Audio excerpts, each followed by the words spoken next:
Evet, her zaman olduğu gibi konumu arayacağım. Sonra hareket edeceğiz. Hoş geldin Haydar. Hoş bulduk. Nasılsınız efendim? İyiyim, teşekkür ederim. Dostlar Haydar diyorum. Aslında Hacı Haydar Salık dostluğumuz, tanışıklığımız var. Yanlış anlaşılmasın. Hacı Haydar Salık hem eğitmen hem müzisyen. Bir ünvan daha vardı. Sen biraz girizgah yapmak istersen senden başlayalım. Tabii aslında ben 40 yaşındayım. 25 yıllık müzisyenim ama Türkiye'de müzikten böyle hayat geçindirmek, saygı görmek zor olduğu için Maşallah. ek iş olarak bir kurumda insan kaynakları direktörlüğü yapıyorum. Süper. İnsan kaynakları danışmanlığı, organizasyonel gelişim Hı hı. alanında. Onun dışında Auramind isimli bir oluşumun içinde Wellbeing dediğimiz O nedir tam? Wellbeing, iyi oluş İyi aslında. oluş, bir terapi, kişisel gelişim gibi bir şey mi? Hep biri aslında. Kişisel gelişimle sınırlandırmamak lazım. Etkinlik, kamplar düzenliyoruz. Günlük, birkaç günlük, şehir içinde, şehir dışında. Kurumsal hayatta kurumsal eğitimler var. Böyle didaktik gelip bir Evet. şeyler anlatırlar. Ve çok sıkıcıdır. Onların aralarına farklı tatlar katıp aslında sıkıcılıktan kurtarıyoruz. Süper. Mesela ses meditasyonu yapıp onun üzerine konuşuyoruz. Psikodrama oyunları yapıp onun üzerine konuşuyoruz. İnsanların geliştirmek istedikleri yetkinlikleri ya da iç huzurlarını tekrar buldurmaya çalışıyoruz. Bunun içinde yoga da var, dans da var, resim de var, Müzik de var. müzik sohbetleri var. Müzik kesinlikle benim olduğum her yerde var. Eyvallah. Süper, vallahi harika, dolu dolu. Evvela şöyle özet geçeyim bu format gereği. Ben her programda konuma daha bir girizgah yapmak istiyorum. Aslında bir ev tanımından bahsediyoruz. Ev aslında bildiğimiz, yaşadığımız ev. Metrekareleri ya da içindeki malzemenin kalitesi, mobilyaları farklı olsa da Anadolu'da da geçsek, işte İstanbul'da da geçsek aslında bildiğimiz bir daire, yaşadığımız ev. Ama ana ihtiyaçlar değişmiyor. Nedir? Bu evin bölümlerine gelecek olursak bir girişimiz var. Başka bir yerden giremiyoruz. Sadece o kapıdan girizgah yapıyoruz, giriş yapıyoruz. Genelde bizi mutfak karşılıyor. Mutfakta işte yemek yiyoruz, yemek pişiriyoruz ve yiyeceklerimizi depoladığımız bir alan olarak geçiyor. Bir salona geçersek tabii 20 yıl önceki salon kullanımı ile şimdiki arasında çok büyük farklar var. Bunun en büyük bariz değişimi teknolojiyle oldu. Ama halihazırda böyle gün sonunu bitirdiğimiz, yatak odasına geçmeden önce minik işlerimizi bitirdiğimiz, belki işte zihin boşalttığımız TV karşısında ya da misafirimizi ağırladığımız bir alan olarak geçiyor. Sonra yatak odamız var. Yatak odası mahrem alanlarımızdan bir tanesi. Uyku ihtiyacımızı gideriyoruz. Kendimizle baş başa kaldığımız, evliysek de çocuğun olduğu ana mekanlardan biri. Ben hep böyle yorumluyorum. Bir gün linçlenmem inşallah. Çıplağız aslında. Çıplaktan kastım fiziksel anlamda değil. Yani zihnen çıplağız. Savunmasız olduğumuz yerlerden bir tanesi. Sonra artı odalarımız var. Kullanım amacına göre değişiyor. Yani evli çocuk varsa çocuğun ya da yetişkinin genç odası ya da çocuk odası, veya bunlar yoksa işte ihtiyacımız ne bileyim bir üretken, işte senin müzisyenlikten bahsedersek belki müzik atölyesi oluyor orası. İzolasyonlu falan yapıyoruz. Veya bir prova odası, farklı kullanım amaçlara geçebiliyor.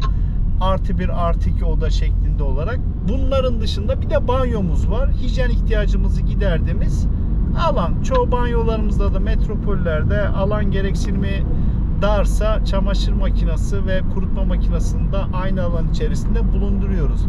Şimdi ben konuma şunu hayal ettirmeye çalışıyorum. Mesela müzisyenlik. Tabii ki değil, daha onu seçeceğiz ama müzisyenlik evvela nasıl bir evde yaşar? 2+1 mi? 3+1 mi? Villa mı? Ondan sonra bu metafor bir tanımlama üzerinden evin, yani aslında o mesleğin, o icranın alanlarını ufak ufak krokisini yerleştirmeye başlayacağız. Şimdi ilk sorum, tabii sen Joker gibi maşallah bir sürü Emek Çok verdin, sağ ol, teşekkür ederim. kıymet eyvallah, kıymetli alanlara sahipsin. Yani oralarda ciddi bir emeğin geçmiş. Hangi alanıdan krokisini çizsek? İşte ben Müzisyen. İlkay'ı ve eğitmenliği ek iş olarak yaptığım için Tamam. müzisyenlik üzerinden gidebiliriz. Çünkü Tamam. değişik şeyler geldi şimdi o metaforda evde aklıma. Eyvallah. Tamam. Harika. Müzisyenlik. Şimdi müzisyenlik nasıl bir evde yaşar? Daire tipi olarak evvela. 1+1 Daire mi, tipi. 2+1 mi, 3+1 mi, villa mı, apartman mı, müstakil bir bahçeli bir ev mi? Her müzisyen böyle müstakil, bahçeli bir villada yaşamak ister ama İster. bu müzisyenlerin 10.000'de birine nasip olur. O yüzden genelde müzisyenler böyle eğlence mekanlarına yakın, mümkünse yürüyerek gidip gelebilecekleri, biraz izbe ama öyle 2+1 Tamam. kirası uygun yerlerde yaşarlar. Tamam. Yani tamam diyorum da üzülerek söylüyorum, ayrı konu. 2+1. Peki şimdi evin tanımını yaptık. Girişinden başlayalım isterseniz. İstersen Ben daha de doğrusu. girişinden şöyle başlayacağım. Şey dikkatimi çekti şimdi. Sen bu ev metaforunu yapınca dikkatimi çekti. Tabii ki. Değişik. Yani 25 yıldır neredeyse 23 yıldır tek yaşıyorum. Evlerimi kendim seçiyorum. Bu yaşadığım yerler arasında işte Ankara var, Trabzon var, İstanbul var Maşallah. ve birçok ev var farklı farklı. Tamam. Genelde kirada. Ama oturduğum evlerin neredeyse tamamı müstakil girişi vardı bir bina içinde olmasına rağmen. Ya olabiliyor yapı, yani bizim konut. Yok, onları kalpten ben seçtiğimi, normal bir kapı işte bu acaba bu metaforda sanatçı ya da müzisyen olmanın verdiği bir şey mi? Bir çıkış yolun harici olsun. Bir kapım varsa bir kapım daha olsun. Hem giriş hem çıkış için. Evet. Mesela bina kapısına beni tanımayan insanlar bina kapısından, beni tanıyan insanlar bahçe kapısından giriyor. Tamam, böyle mahremiyetimiz de var diyelim. Eyvallah. Onu Evet. artık bir güncelleriz ev tanımımızı diyeyim. Şimdi müzisyenlik dedik ve 2+1 bir daire tipi seçtik. Evin bölümlerini izah ettik aslında. İlk başta girizgah yapmıştım. Evet. Şimdi giriş öyle bir kritik bir yer ki tabii ki tek girdiğimiz nokta o. Eğer müstakil bahçeli bir evdeysek ki o yapılarda bahçeden giriyoruz ama bir apartman dairesi olarak düşündüğümüzde pencereden ya da ne bileyim bacadan giremiyoruz. Bir tek orası. Bir de öyle bir kritik yerde ki diğer odalara da bir kavşak olma noktası da var. Yani içinde tabii mobilyalar da var. Yorumlamak istersen bir ne bileyim portmantomuz var, aynamız var kendimize baktığımız. Bu alan tabii ki kapıyı çekip çıkıyoruz ama misafirimizi ağırladığımız ve uğurladığımız da bir alan aynı zamanda. Geçici işte kıyafetlerimizi günlük oraya depoluyoruz. Şimdi müzisyenliğin girişi ne olabilir ya da kapı mı diyeyim? Yani var mı ya da böyle bir girişi? Müzisyenliğin girişi var tabii, her mesleğin ya da bu metaforda her evin girişi olduğu gibi. Evet. Ama giriş biraz dağınıktır müzisyenliğe. Tam olarak emin olamazsın müzisyenliğe girerken. Yapabilir misin, yapamaz mısın, beğenilir misin, beğenilemez misin? O yüzden girişimiz biraz dağınıktır. Yani metafordan gidecek olursak ayakkabılar çok düzenli değildir. Portmantoda birden fazla kıyafet vardır. Çünkü hani müzik bir aşk işi. Yalnız genelde bir enstrümanla başlasa da işte arkasında solistik gelir, ikinci bir enstrüman gelir. Grupla mı yapacaksın? Tek başına mı ilerleyeceksin? Yazar olacak mısın? Sadece çalacak mısın? Kafalar hep karışıktır. Yani bunu birkaç kelimeye indirgersek nasıl bir şey çıkar? Yani atıyorum enstrüman diyemiyoruz herhalde. Bir sanatçının, ben sanatçı demek istiyorum mümkünse, üreten insan yani. Onun kendisi mi desek yoksa ilgi alaka bununla ilgili bir şey mi? Hani sevmek vesaire dedik ya girişe. Evet. Ne diyebiliriz? Böyle bir iki kelimeye indirgersek, dağınıklık dedik ama kimin dağınıklığı? Sanatçının herhalde. Ruhunun ve kafasının dağınıklığı. Tamam. Zaten ruhu ve kafası dağınık olmayan kişilerin sanat yapması da zor oluyor. sanatçılara ya da üreten insanlara bir depresyondan sonra ya da bir depresyon içindeyken üretebiliyorlar. Ya zaten öyle makalelerde var ya, işte böyle hayranlıkla baktığımız iz yapmış bir bölüm, level atlatmış geçmişteki yerli yabancı sanatçılara bakıyoruz. Ya tırnak içinde tabii ki öyle değiller ama bunlar deli falan diyorlar. Ben de şey diyorum ya, acaba akıllı olsalar ne olurdu falan, bu eserler nasıl çıkardı?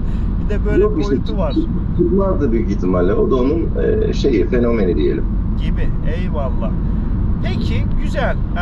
Ekleyecek bir şey yoksa ben mutfağa geçmek istiyorum. Tabii ki. Mutfak, ya klişe işin mutfağında ne oluyor demeyeceğim ama mutfak enteresan bir alan. Yani bizim kullanımımızda da evet, kahvaltı yapıyoruz. Akşam yemeğinde belki salon değil de mutfakta tercih ediyoruz. İşte yemek yiyoruz, pişiriyoruz, depoluyoruz. Ama bunları bir cihazlar yöntemiyle yapıyoruz. Ama bize özgü olan tarafı, yani Türk toplumuna diyeyim, bir kahve açılır, ne bileyim işte bir Türk kahvesi pişirilir ya da bir çay demlenir. Orada bir sohbet, sosyalleşme alanı gibi bir şey. Sevilir. Hatta orada çalışılır bazı zamanlar. Ben yapıyorum bunu. Böyle bir kullanımı da var. Yani klişeden gidecek olursak işin mutfağında ne oluyor müzisyenlikte? İşin mutfağında deli gibi emek var. Yani baktığınız zaman aslında mutfak metaforu da çok şey oldu. Sahnede dinlediğiniz bir adamın çaldığı bir şarkı Evet. 3 dakika sürer. Ama ona da bir yemek diyecek olursak, böyle Doğu işi, Antep işi zor yemekler vardır ya, saatlerce üretilir de böyle 2 dakikada yenir. Evet. O oraya pişip gelene kadar o şarkı, o 3 dakikalık, insanların kulağına hoş gelen. Mutfakta neler oluyor? Bilmeyen, içinde olmayan gerçekten anlayamaz diyeyim. Öncelikle. Yani çıkan bir ürün, lafını balla keseyim. Yani çıkan bir ürün derken ticari anlamda ürün dedim ama şarkı, yani herkesin ulaşabileceği, dinleyebileceği. Biz dinliyoruz, tüketiyoruz 2 dakikada ama gel de o sanatçıya sor. Kim bilir nasıl yaşadı onu, hangi sancıdan sonra doğurdu, yattı kalktı, onunla bir oldu falan filan.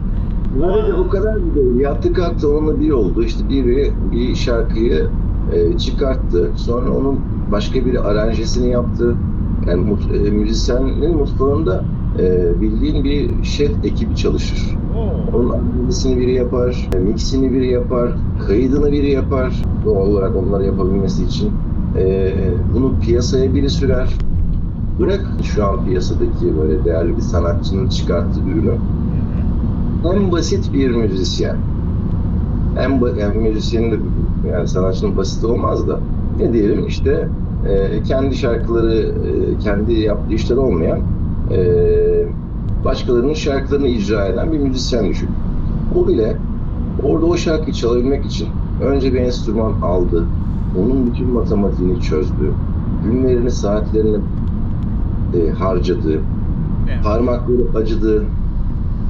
Beyni yoruldu ve artık işte bir şeyler öğrendi ve çalabiliyor.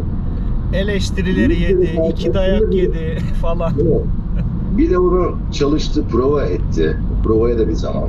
Evet. Ve sahneye çıktı. Bu bildiğimiz şu anda aslında ya işte isteğimi çalmıyor dediğiniz, dediğimiz hepimizin herhangi bir işte Kadıköy Beyoğlu barındaki bir gitarist için de geçerli bir süreç bu aslına bakarsan.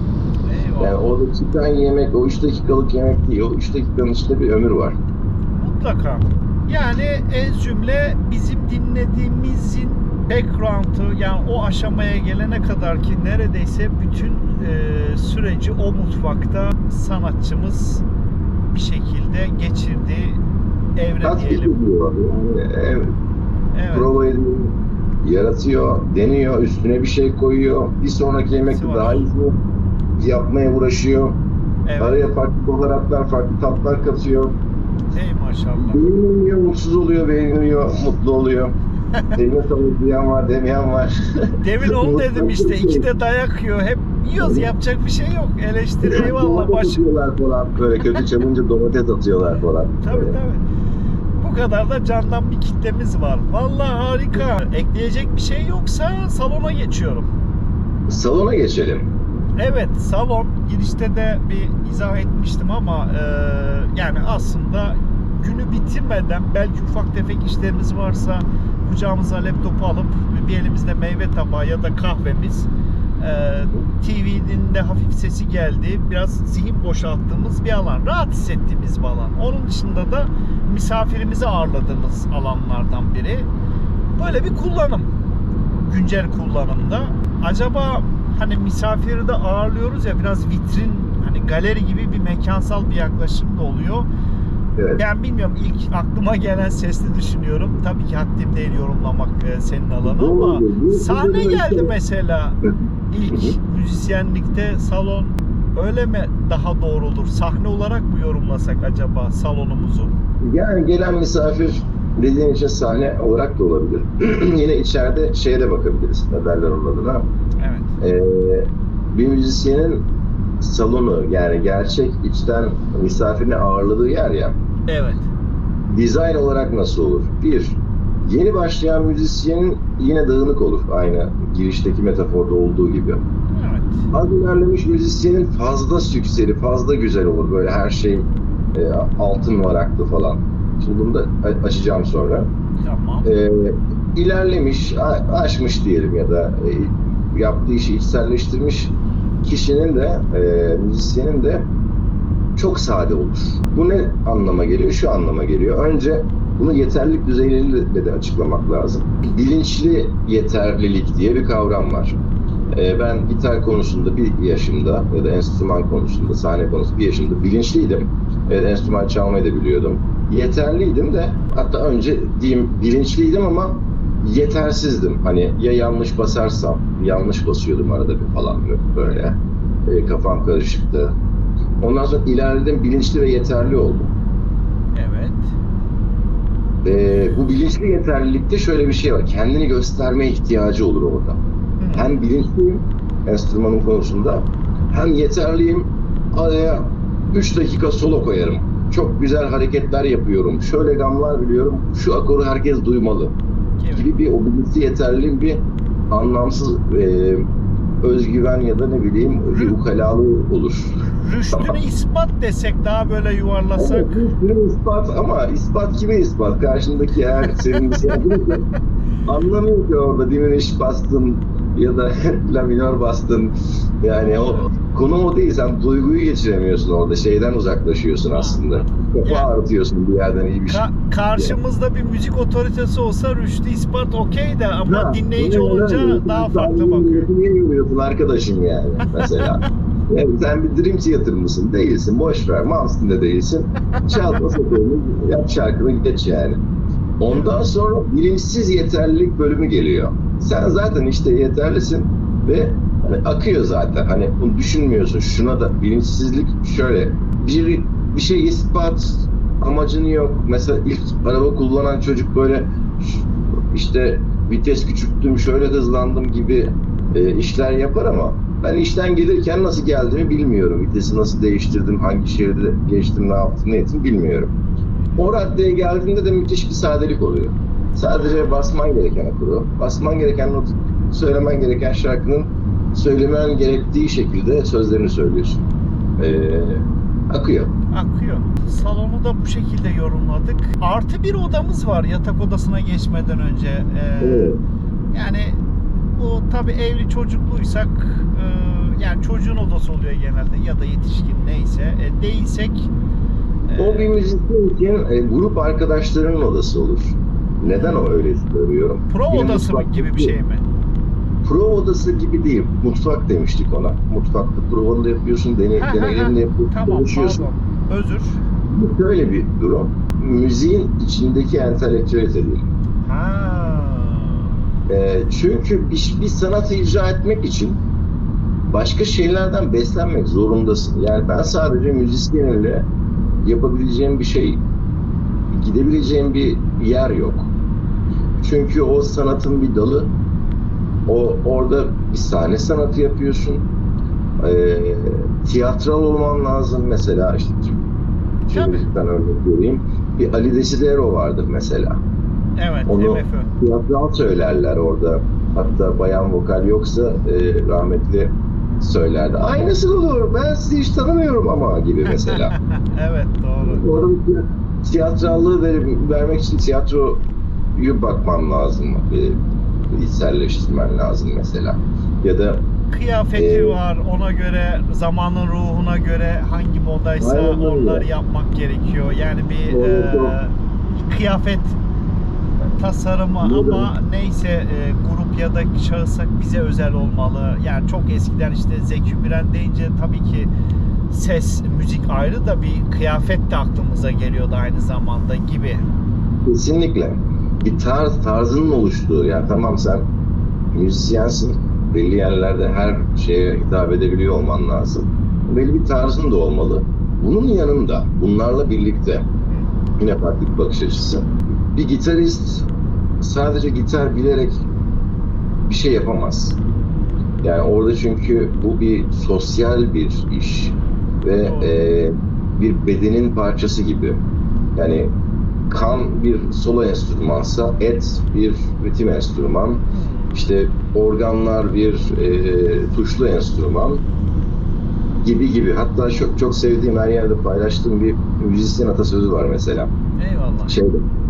Vokalistin hatasını gitarist örter, gitaristin hatasını basçı örter, basçının hatasını davulcu örter ama davulcunun hatasını toprak örter derler. Çünkü o bir yolculuk kaçtı mı mesela? Bütün hepsi dağıldı, ondan sonra de ritmi tekrar tutturana kadar. Çünkü mirengi noktası, yani oradaki bir şarkının mirengi noktası, yani ana iskeleti zaten ritim. Her şey ritmin üzerine konularak ilerleniyor. Evet. Öyle dağılır. Yani bir gitaristin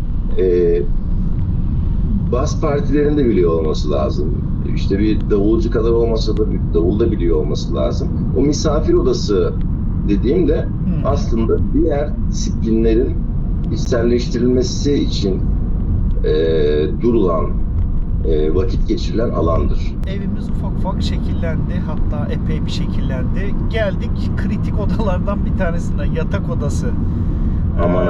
Valla yani mahrem alanımız bildiğimiz yatak odası, evet.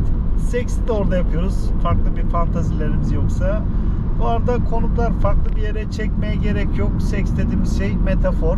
Yani bir arzu nesnesi olarak da algılayabiliriz. Çıplağız aslında. Yani bizden başka kimse yok. Yani hem fiziksel de çıplak kalabiliriz ama zihinsel de çıplağız. Bizden başka biri olur. Eğer o bir basçı değilse. Eyvallah. Ha, grup diyorsun. Eyvallah. Böyle yatak odası yapacak bir şey yok. Yani değil mi?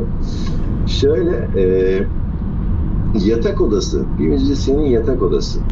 Mahrem bir yeri. Aslına bakarsan dinlediğimiz 10 şarkının 9'unun hikayesi bildiğimiz gibi değil. Sonradan öğreniyoruz. Mesela birileri bunları yazıyor. Yazdıktan sonra ölünce falan öğreniyoruz yani. Maalesef. Böyle aradan yıllar geçiyor, etkisi geçiyor. Öyle. O acıların da olduğu, aslında neden müzisyen olduğunun belli olduğu, yeni müzisyen yapan seksin yaşandığı yer. bu güzel bir cümle oldu, tekrar edeceğim. Bir sanatçıyı sanatçı yapan seksin yaşandığı yer, olay yani bu. Seks dediğim yine metafor. Olay ve olaylar zinciri. Çünkü şeye inanmıyor. Sanatçı olmaz, sanatçı doğulur. Neye göre, kime göre yani? Yani. De biliyoruz. Genetiği de biliyoruz. Bir yandan coğrafya, aile, kader, bir yandan değil. Kimler nerelerden çıkıyor, ne şekilde oluyor. Bunun bir nedeni olması gerektiğine inanıyorum ama. Her şeyin bir nedeni olması gerektiğine inandığım gibi. Anladım. Ama çok pardon, lafını balla kestim yine. Şöyle bir durum da var. Şimdi yan oda artı bir oda. Oradaki grup üyeleri de, pardon, diğer disiplinler de yatak odasına şöyle kulağını kabartabilir. Evet. Kabarcının ne kadarını duyuyor? Oradaki haz duyulmaz mesela. Ses duyulur. Orada Evet. Güzel tespit. Doğru. Çok doğru. Ama oradaki içeride ne dönüyor, orada ne hissettiler onu anlayamazlar. Sadece iyiydi herhalde, çok ses geldi falan olurlar maksimum yani. Aynen. Ama belki acıdandır o ses, yani zevkten O da değil. olabilir, doğru. Bilgidir, değil mi? Yani müzisyenin yatak odasında başka ne olur? Evet. Düşünüyorum. Bir de en savunmasız olduğumuz alan. Öyle bir realite de var yatak odası. Yani Günlük şöyle, hayatta. yanlış anlaşılmaları olur. Bak mesela her kadının neredeyse Evet. bir müzisyen sevgilisi olmuştur bir hayatın bir yerinde. Hem onunla devam etmemiştir hem de kötü anmaz genelde. Ha. Ya işte seriydi falan. Yani işte olmadı ama kötü biri de iyiydi aslında. Duygusaldı, şöyleydi, böyleydi falan da ama olmaz onunla. Çünkü şey zannederler bizi. Kaybedenler kulübü style yaşayan. İşte ne bileyim nasıl elin altında çok fazla var ve değersizsin. Acaba aldatılma duygusu mu gelişiyor? Ben biraz oraya Şimdi şöyle bağladım ama. söyleyeyim. Ha. Yine metafor değil bu, gerçek. Ben telli, vurmalı, üflemeli birçok enstrümanı çalabiliyorum mesela. Süper. Gitar da bunların ilk başladığı yer. Abi benim diyen gelsin çalsın. Emek budur. Bak yıllarımı vermişim, kopamıyorum gitardan. Aşk Ve budur. aşk budur. Yani sen gitar olabilirsen müzisyenden daha iyi bir partner bulamazsın. Ha. Çünkü emek vermeye hazır ve tecrübeli. Yani insanların neye emek, neye zahmet ve Bir de gitarı anlatmadım hiç. anladım. Bir de lafı açtı. Yani ilişkilerde bir karşılıklı bir şey beklenir. Yani illa bu bir çıkar anlamında değil. Hani karşılıklıdır. Ama anladığım kadarıyla dediğin gibi hani aşk budur dedik ya, bir karşılık beklemeden enstrümanına sarıldın, ondan bir şeyler çıkarttın. Evet, yani Enteresan bir aynen durum öyle. Gibi yani ya da bak müzisyenlerin, sanatseverlerin tamamı hayvan da sever ve hayvan besler. Yani hayvan beslemek nedir? Benim mesela kızım, büyük kız 12 yaşında bir köpek. Ey maşallah, Yani süper.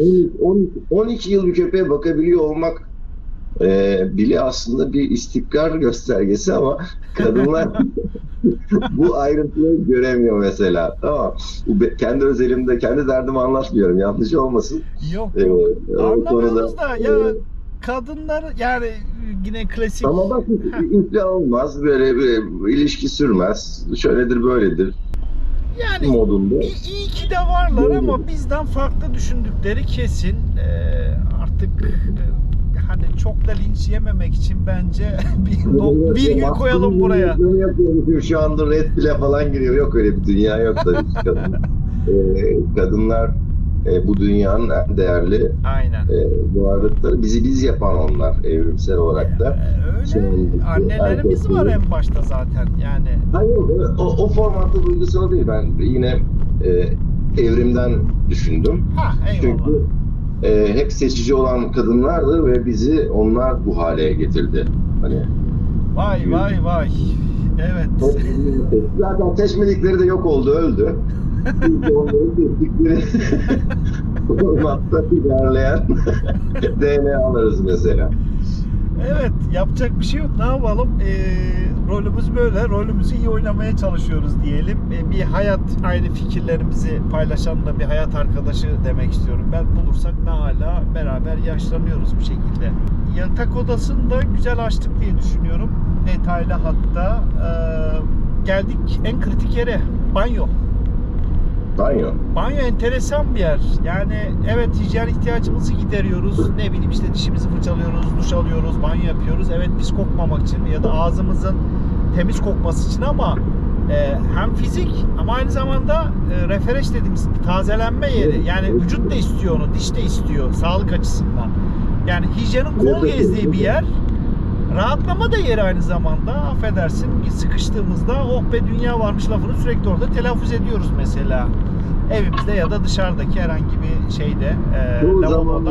odasından daha keyifli bir yerdir. Evet, yani bir telefon yokken dergi okurduk. Telefon varken yine telefonda orada bir dizimizi de tüketiyoruz süresine göre. Enteresan bir alan. Müzisyenlikte banyo. Dediğim gibi aklıma direkt refresh olduğumuz alanlar, zamanlar geldi. Kaçıp bir yere, boşta kaldığımız yerler. Aslında boşta kalmaktan kastım göz önünde olmadığımız,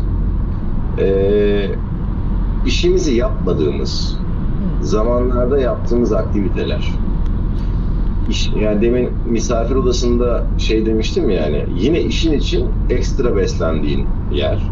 Evet. Bu hiçbir şey için, sadece kendin için. Bu başka bir şey. Yani sadece kendin için bir roman okumak ya da sadece kendin için bir sahil kasabasında bir yerde, bir otelde 2 gün kendini bulmak. Aslında Kendine dönmek. Çünkü o sahnenin verdiği bir persona var. O yaptığın işin verdiği bir persona var. Ama o senin birebir yansıtmaz hiçbir zaman. Yani nasıl ki bu arada müzisyenlik işte her meslek için böyle. Bir yandan ilk harcım işte kim ofisinde olduğu gibi evinde olduğu gibi arkadaşlarıyla olduğu gibi ailesiyle her rolümüzün bir maskesi var. doğru. O maskeleri çıkartıp farklı maskeleri takıp o maskeleri temizleyip o maskelerin hatasını, ayrıntısını düşündüğümüz yer mesleki olarak banyo. Orada senin dediğin gibi yani dişimizi fırçalıyoruz. Hijyen şu ya, ben sahnede şöyle konuşuyor, şöyle yapıyorum ama yani şunları katmam lazım kendime mesela. Bunu da yaptığımız yer. Eş zamanlı işte boşaltım, sağaltım. Evet. Rahatlama.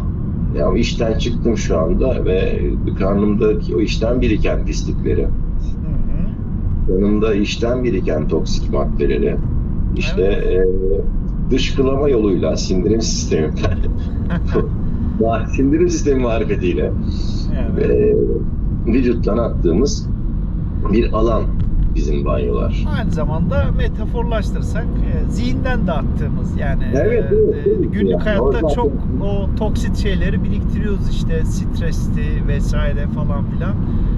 Onları refer ettiğimiz alanda diyebiliriz sanırım. Evet, vallahi güzel oldu. Tabii benim demeyeyim ama konuklardan genelde şöyle sorular oluyor. Onları da bir sormak isterim. 2 tane sorum var. Bir tanesi, bu işin zorluğu var mı? Hangi işin kolaylığı var ki? Mutlaka. Ya da varsa nedir? Ben ters cevap verdim. Hangi işin kolaylığı var? Bir kere bir şey iş olunca zaten kolaylıktan çıkıyor. Artık o senin işin. O iğrenç bir şey. Yani sadece para kazanmak ya da var olmak için yapıyor. Üzerine yapışmış bir yaftaya dönüşüyor iş. Müzisyenlikte bu biraz daha az çünkü genelde insanlar severek yapıyor. Eğer ki hayatı rayından çıkmadıysa. Hani bazı müzisyenler de var hani hiçbiri o hayatının pik alanında kalamıyor. Ondan sonra o yaptığı güzel iş ona yük oluyor. Birinin önce biraz ünlü olup sonra çaptan düşmesi diyelim amiyane bir tabirle. Hoş değil. Ya da belli bir yaştan sonra bunu bir gerçekten işte işçilik formatında yapıyor olmak hoş değil. Aslına bakarsan benim bir yandan ek iş yapıyor olmamın da sebebi budur mesela. Eyvallah. Farklı. O zaman güzel. Bunun zorluğu şu, müziğin zorluğu şu, müzisyen kalabilmek. En zor kısmı orada kalabilmek. Sürdürülebilir olmak mı? Efendim? Sürdürülebilir olmak gibi bir şey. Yani klişe derler ya, bir ödül aldın, bu asıl başarı değildir. Önemli olan onu sürekli tazelemek. Yani ödül ve ödülleri. Yani sürekli başarılı olmak ki günün sonunda insanlar sana başarılı desin. İnsanla bir doyumsuz yani hep bir şey yaptın hep değersiz kalıyor. Mesela psikolojide buna tamamlanmamış iş fenomeni de. Yani bir şey yapınca o artık değersiz insanın gözünde. Daha iyisini istiyor bir şekilde. İstemsiz olarak. Yani albüm çıkartıyor biri 2 milyon satıyor. Ondan sonra 1900 satınca işte 1900 mutsuz oluyor falan. 1 milyon 900 satmışsın. Yani. Bakamıyoruz mesela insanlık olarak. Ya da boş bütün meslekler için geçerli de yine diğer rutin mesleklerde hani şey derler ya 10 yıl limon satan bir şekilde kabzıman oluyor. Ama yani. sanat ve müzikle ve bu tarz kreatif işlerde öyle değil. Hani yapıyorsun bir kabzıman oluyorsun, bakıyorsun tekrar limoncusun gibi bir risk faktörü yoğun bir alan. Bir anda linç yiyebiliyorsun, bir anda bir şeyler oluyor falan. Bir hatanla herkesin gözüne saçma sapan batabiliyorsun yani. Herkesin güldüğü, işte isim vermiyor şu anda bir oyuncu, bir anda bir haberle çikolata olabiliyor. Maalesef diyelim, yani olabiliyor. Ama aynı zamanda kişi kendinden sorumludur. Eğer toplumun önünde giden popüler diyelim tırnak içinde sek de, eğer öyle bir kişiysek hal hareketlerimize maalesef dikkat etmemiz gerekiyor. Öteki türlü de o rolü seçmeyecektik gibi. Yok, Çünkü insanlar şöyle örnek ama. aldığı için bizleri, yani gençler diyelim daha doğrusu. O konuda çok haklısın da ben tabii işte tabii sanatçı işte uyuşturucuydu, alkoldü, işte farklı ahlaki ve etik olmayan yollar, ondan tabii ki bahsetmiyoruz. Mutlaka. Yalnız ona dikkat ederken yani sanatçı o tarz değil. Hani Hı hı. bu söyle aman dikkat edeyim derken Ha, hani bu tepsideki çaylara bakmak gibi bir şey olur. anladım. Eyvallah. Sinem de o çayda devrilir yani ve sanat yapamazsın baktığın zaman. Hani Yok, tabii, yok dediğini anladım da. patavatsız olmayan bir sanatçı, yani gerçekten sanatçı patavatsız da değil mesela. Kimi söyleyebiliriz ki, ya da bir kötü örneği olmayan. Yok Bana bir örnek dediğini, verir misin? Şunun hiç kötü örneği yoktu diyebileceğim bir sanatçı söyle. yok Sensin. yani insan evvela kusurlu bir varlık. En başta oradan çuvallıyoruz. Yok Evet, ama evet, şöyle evet. özetleyeyim. Yani zaten en başta yani bence sanatta üretim hemen hemen her branşında, hatta hepsinde özgür irade ve düşünmeden başlıyor. Yani başka birilerini ortak edersek dediğin gibi zaten olmaz. Dediğini o anlamda anladık diye düşünüyorum. Umarım. Öyle. Ben anladım. Gayet mesajımı aldım. Mesajımızı aldık diyelim. Sıkıntı yok. Bir de son bir soru, son kapatmadan, yani arkadan gümbür gümbür gelen, bu alana talip olmak isteyen, hatta ayrı bir yeni bir kuşak geliyor. Yani öğüt vermek tabii ki haddimiz değil ama onlara söyleyebileceğimiz bir pozitif bir şeyler var mıdır acaba? Senin de kıymetli birikimlerin var bu alanda. Az buz değil, bir çeyrek asır. Dile kolay. Çok teşekkürler. Tabii ki doğru. Herkesin kendi doğrusu var. O yüzden öncelikle sanat için, müzik için çok da kalıpta kalmaya gerek yok. Mesela ben hep yalan nedir? Yalan söyleyenin inanmadığı şeydir. Doğru. Gerçek nedir o zaman? Gerçek de çok görecelidir. Herkesin gerçeği başkadır. Evet. Sanatla uğraşacak kişiler önlerine konan gerçeği kabul ederek üretken olamaz. Hep gerçeği de sorgulamalı. Gerçek denilen her şeyi sorgulamalı. Aklıma ilk gelen böyle yaşlı amca övdü, bu oldu. Yok, çok doğru tespit Tam bunun ama. yanında resilience olmak, yani o nasıl diyelim, yılmazlık ve Miğfer olmak gibi bir şey ama kendi doğrularını oluşturduktan sonra çok da doğru bence. Çok da derin, hemen hemen bütün şeyi kapsıyor. Yani bunun içinde doğru eğitimi almak, doğru insanların işte eski tabirle usta çırak kalfa eğitiminden geçmek, Yani şöyle bir aynı örnek zamanda vereyim. üstadlara saygı Gerçeklik- duymak vesaire vesaire. Şöyle bir örnek vereyim gerçeklikle ilgili. Üniversite sınavına hazırlanırken gençliğimde, çocukluğumda hatta bana herkes şey dedi, sen niye müzik okumuyorsun ki? Ben çok mantıklı, ben müzik aşığı biriyim. Çok mantıklı, bir gerçeklik, müzik aşığı olan müzik okur, müzik öğretmeni olur, müzikolog olur, bir şey olur, Tabii. konservatuvar mezunu olur. Sonra baktım, araştırdım. Bu bir gerçeklikti çünkü baktığınız zaman. Hı hı. Sonra dediler ki işte her üniversitede gitar bölümü yok. Hocalar eline bakıp işte sana violonsel ya da keman çalacaksın diyebilir. Bu tarz farklı gapleri görüp müzik değil, ilk lisansın ekonomi, sonra psikoloji, sonra bak farklı yüzükler, ama o müzik hep devam etti zaten. Ve eğer orada o bana sunulan gerçekliği kabul etmiş olsaydım şu anda hayatım belki hani müzikten soğumuş ve ikrah etmiş dayatılan şeylerden. biri olacaktı. Evet, kendi gerçekliğini kendi seçimlerinin doğrultusunda oluşturdun ve bundan mutlusun. Aynen öyle. Biz de o şekilde yorumlamış olduk. Vallahi çok teşekkür ederim. Vakit ayırdın. Daha önce de programladığımız bir şeydi ama Harika bir sohbetti. Ben girişte çok ev metaforunu ayakkabılar şöyle böyle diye biz şeyde de nasıl söylerler, nasıl der şeye vurdum, serbest çağrışımla bir ev tasarlayacağız zannettim bir an.